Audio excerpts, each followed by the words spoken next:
Hello friends, today we are going to learn a subject of theory of structures. This is 5th semester of Diploma final year PCE Civil Engineering, and this is the author of Srinivasalu, C18 syllabus TS. In this we are going to learn our first chapter, thin cylinders. Okay, today we learn the topics and tomorrow we are going to do the problems on this. Okay, our first chapter is thin cylinders.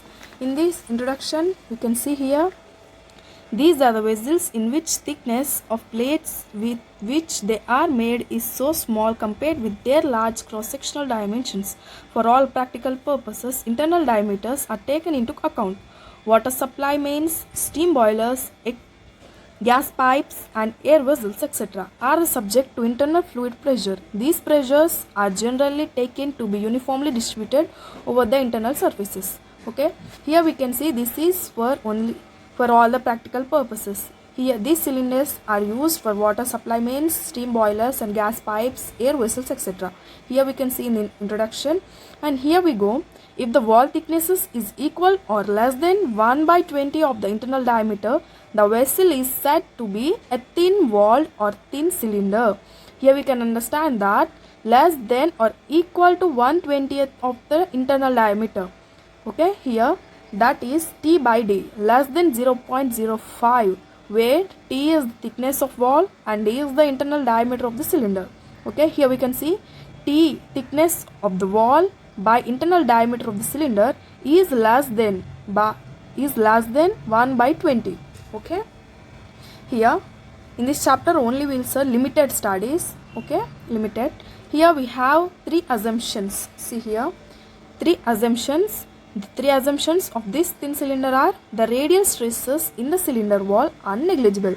Here, if it is considered a cylinder here, the radial stresses like this along the radial stresses are negligible. Okay, and the second assumption is there are no longitudinal stays in the cylinder. Here, no longitudinal stays. Okay, next one. Third assumption is the stresses are uniformly distributed through the wall. Okay, here through the wall like this, the stresses are uniformly distributed. Okay, these are the three assumptions for these thin cylinders. Okay, and the next topic is stresses and failures in thin cylinders. Consider a thin cylinder shell of length L, internal diameter D and thickness of material T, closed at both ends to fill with a fluid existing and internal pressure P per unit area in excess over the atmospheric pressure. Now here we see the pictures of this. See here, cylindrical shell under internal fluid pressure. Here you can see that this is the cylinder. This is, see here, pressure, internal pressure. Here first internal stress, that is the stresses in which are developed in the walls of the cylinder shell due to internal pressure on the ends. Here we can see that the stresses which are developed in the wall of the cylinder due to the internal pressure on the ends. Here we can see on the ends, termed as longitudinal tensile stresses. Okay, this is FL, represented as a FL, longitudinal tensile stresses, and then this the longitudinal stress developed. This is longitudinal stress is developed like this.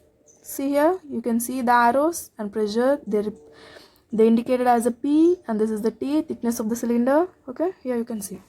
And the next is hoop stress or circumferential stresses. The internal pressure acting on the long sides of the cylinder gives rise top circumferential stresses, are also called as hoop stresses. This is represented as a FH. Here we can see the circumferential stresses or hoop stresses, this along the radial direction, the circumferential stresses. These arrows represent the hoop stresses. Hoop stress is represented as a FH. And the next topic, here we go, circumferential stress or hoop stress. Here we learn the formula of the hoop stress.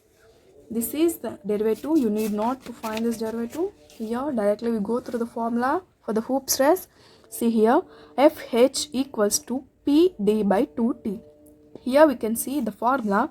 FH represents the hoop stress and the P is the internal fluid pressure. D is the internal diameter of the cylinder. 2t. T is the thickness of the cylinder wall. Okay. Here when we use the diameter, we can write PD by 2t. If we use the radius, we can write PR by t, because here I'll explain you the R radius formula, that is FH equals to PD by 2t. Here we can compare the diameter and the thickness, d by 2t. Here d equals to radius is 2r, right? Here 2r by 2t. Here r by t. We can represent the 2d by 2t as r by t in radius formula, that is PR by t. Okay, now it's clear.